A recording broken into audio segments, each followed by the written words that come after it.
Hello, my dear friends. Today, I want to share something profoundly important, something I truly wish someone had told me before I retired.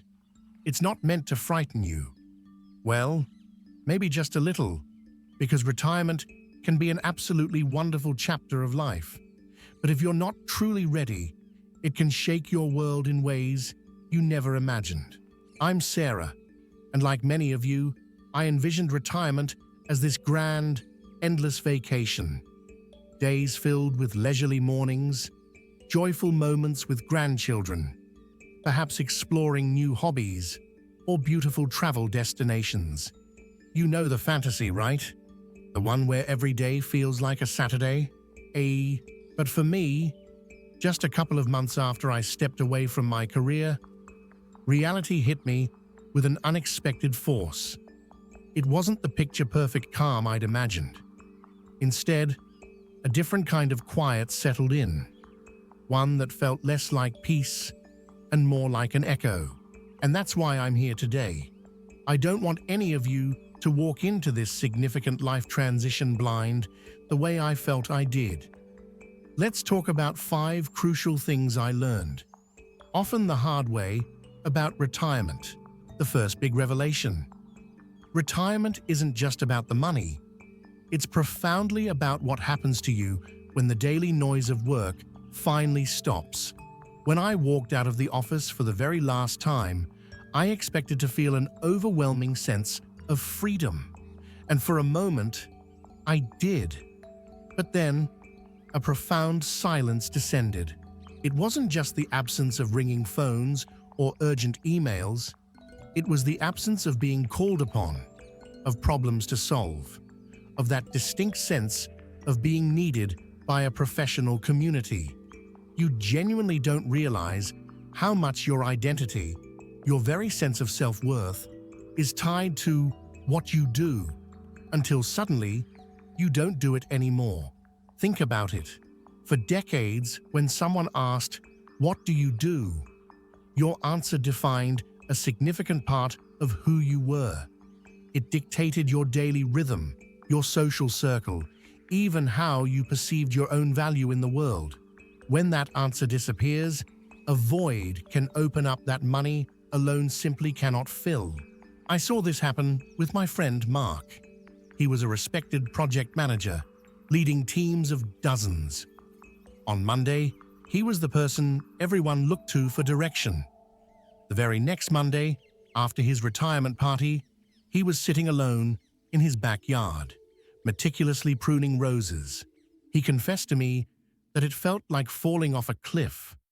One day, he was a pivotal figure, a respected leader, and the next, he felt invisible. He still had his family and hobbies, of course, but the professional recognition, the daily challenges, the sense of contributing to something larger, were gone. And if you're sitting there thinking, "Oh, that won't happen to me, I have so many hobbies," trust me, that's exactly what I thought too. It's a subtle shift, but its impact can be immense. This leads us directly to the second point. A surprising number of retirees end up going back to some form of work. And it's not primarily because they need the money, though that can be a factor. It's because they desperately need purpose. I've spoken to so many people who, after a year or two of retirement, felt a deep yearning for structure, for contribution, for that feeling of being engaged in something meaningful beyond their immediate household. The days can become incredibly long, feeling empty without a driving force. My friend, Elena, a vibrant 62-year-old, told me, "I didn't miss my old job's stress or the commute. What I truly missed was being someone. I missed having a role, a reason to get up and apply my skills." She eventually started volunteering at a local animal shelter and found immense joy and fulfillment. Some retirees start small businesses, turning a long-held hobby into a new venture. Others become dedicated volunteers, pouring their energy into causes they care deeply about. And some even take on part-time jobs, not for the income, but simply to feel productive, to interact with others, to feel human again. If you're envisioning an early retirement solely focused on doing nothing, please let me offer a gentle warning. That initial phase of complete relaxation feels absolutely wonderful for a few weeks, maybe even a couple of months. It's a much-needed decompression. But after that initial honeymoon, for many, the novelty wears off. People often start questioning their choices, their value, and even their overall direction in life. Purpose, it turns out, is not a luxury.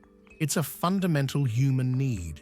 Number 3, and this is a big one, your financial landscape can change overnight, and nobody truly prepares you for the deep-seated fear that can accompany that uncertainty. When I retired, I felt quite confident. My savings were robust, my investments seemed healthy, and everything looked stable for the long haul. Then, life happened. The market took an unexpected downturn. A global pandemic hit, shaking the economy to its core, and then inflation soared, eroding the purchasing power of every dollar I had saved. Suddenly, the financial cushion I thought would last forever didn't feel quite so solid anymore. It's like that famous quote from Mike Tyson. Everyone has a plan until they get punched in the face. Retirement, in its own way, can deliver those unexpected punches when you least expect them. It's not just about planning for predictable expenses. It's about preparing for the unpredictable.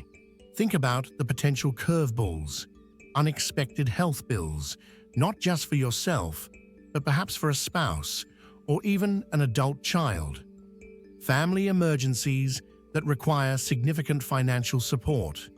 Adult children who suddenly need to move back home, bringing new expenses. Grandchildren who might need help with school or other unforeseen costs.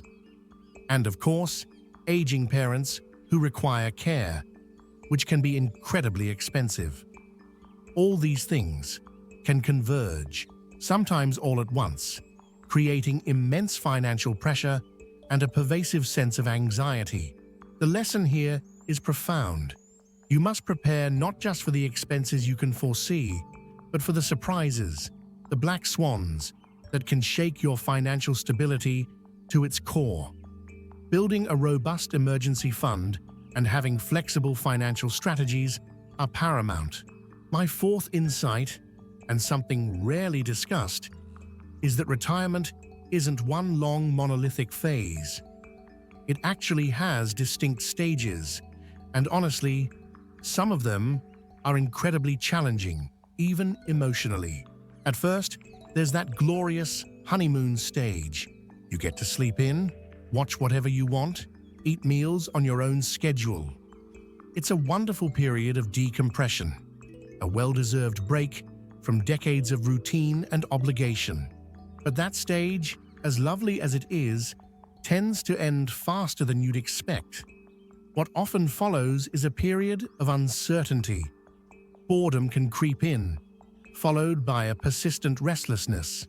You might start asking yourself, is this all there is to my life now? For some, this can even manifest as feelings of depression, a quiet sadness they can't quite pinpoint. The lack of external structure, the absence of daily goals, can leave a person feeling adrift, even if they're financially comfortable. I once knew a brilliant woman, Clara, who retired exceptionally early in her 40s after a successful career. She spent years pursuing hobbies, traveling, and living a life of leisure. But eventually she confessed to feeling a profound emptiness. She realized that freedom without direction felt more like aimlessness.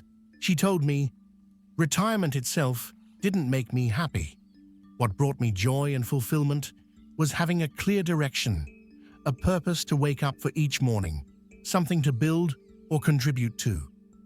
This realization transformed her later years.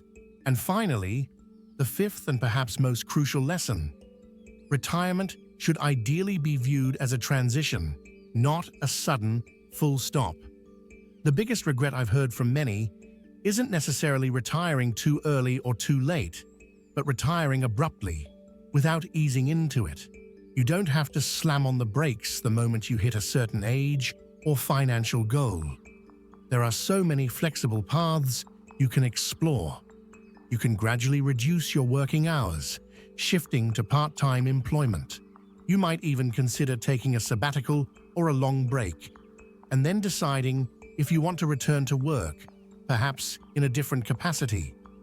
Some people completely change careers, pursuing a long-held passion or a new field that offers different kinds of engagement. Think of your retirement like landing a plane. You don't just drop out of the sky. You descend slowly, with intention, adjusting your course, making a gentle, controlled landing. This approach allows you to test the waters, adapt, and build new routines gradually. Your mental and emotional well-being depends on this gradual approach far more than you might realize. It provides a bridge from one significant chapter of your life to the next, allowing you to build new foundations for identity, purpose, and social connection. It's about creating a new life, not simply ending an old one. It's about evolving, not just stopping. So, as you contemplate your own retirement journey, or if you're already navigating it, I urge you to ask yourself two fundamental questions. First, who will I be when I stop working? If you don't have a clear, fulfilling answer to that, it might not be the right time to fully step away just yet. And second, what will genuinely get me out of bed every single morning with enthusiasm and a sense of purpose? If your honest answer right now is nothing or I don't know, then you might be heading towards some unexpected challenges. These aren't questions meant to instill fear, but to empower you, to encourage you to proactively design a retirement that is rich, meaningful, and deeply satisfying, rather than one that leaves you feeling adrift. Let's talk about this together, my friends. If you're already retired, what surprised you the most about this new chapter? What did you wish you had known? Share your wisdom in the comments below. Your experience could be the beacon someone else desperately needs. And if you're still preparing for retirement, what worries you the most right now? What questions are weighing on your mind? Don't hesitate to share, because we can learn so much from each other. If you found this conversation helpful and want more honest discussions like this, please consider subscribing and joining our community. I've learned these things the hard way, and my greatest hope is to share them so you don't have to. Thank you for being here.